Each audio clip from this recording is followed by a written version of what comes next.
احمد رضا خان بریلوی نے بھی کنز الایمان لکھی ہے،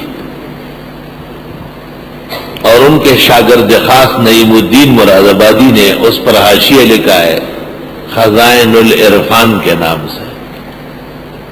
اصل میں خان صاحب بریلوی نے بریلویوں کو ایک نیا دین دینا چاہا تھا۔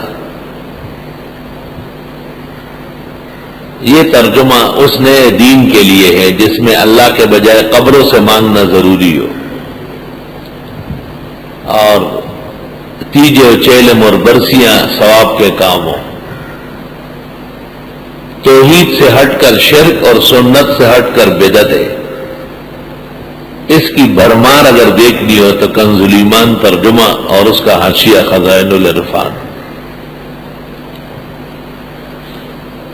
میں اپنے مقام پر نشاندہی کروں گا، آپ سنیں گے انشاءاللہ۔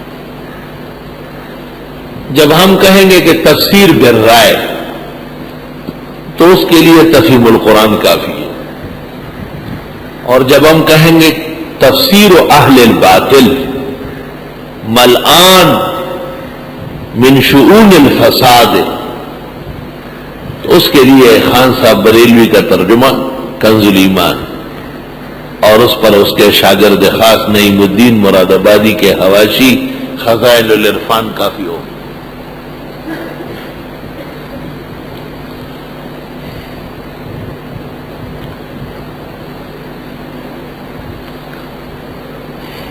ان کے ایک اور عالم بھی ہے مفتی احمد یار خان گجراتی، اس کو بریلوی حکیم الامت کہتے ہیں۔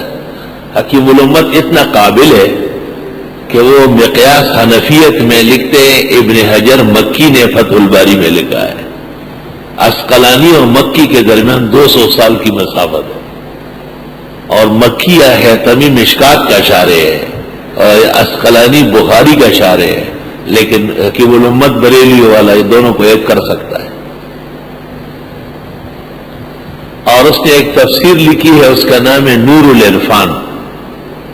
نور العرفان سورۃ الصافات کے اندر حاشیہ نمبر 8 پر لکھتے ہیں کہ شیطان پکا صوفی عابد زاہد فاضل دارالعلوم دیوبند تھا۔ چلو دیوبند سے تو ان کو بیر ہے، لیکن یہ صوفی عابد زاہد ان کو رسوا کرنے کی کیا ضرورت تھی؟ یہاں کراچی میں ایک ڈی ایم ایل اے تھا، مجھے کہا بہت بدگوئی کرتے، میں نے کہا بریلویوں سے کم۔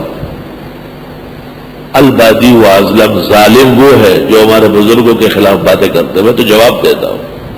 کہا انہوں نے کب کہا؟ میں نے یہ پیش کی۔ یقین کرو پکا بھیدے تھی تھا وہ افضل خان، پوری گردن پسینوں سے بھر گئی۔ یہ جگہ میں نے دکھائی، میں نے کہا دیکھو یہ لکھا ہے کہ ابلیس نے کہا انا خیر من ہو، یعنی میں پکا صوفی عابد زاہد بلکہ فاضل دارالعلوم دیوبند۔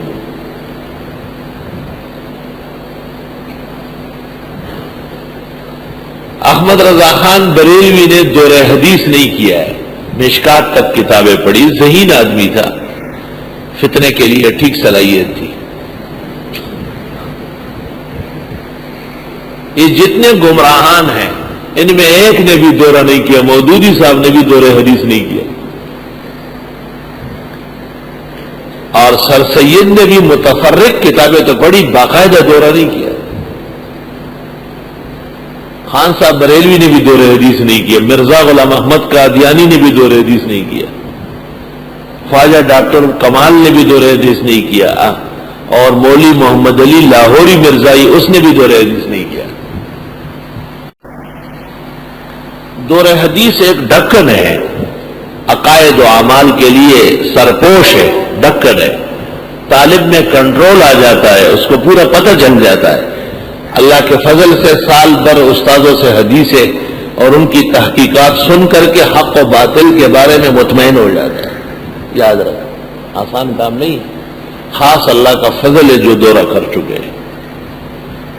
انشاءاللہ ہمیں امید ہے جب تک یہ اپنے اساتذہ اور بزرگوں پر اعتماد کریں گے جادہ حق سے نہیں ہٹیں گے۔ کمزوریاں اپنی جگہ، لیکن انشاءاللہ اہل حق ہی رہیں گے۔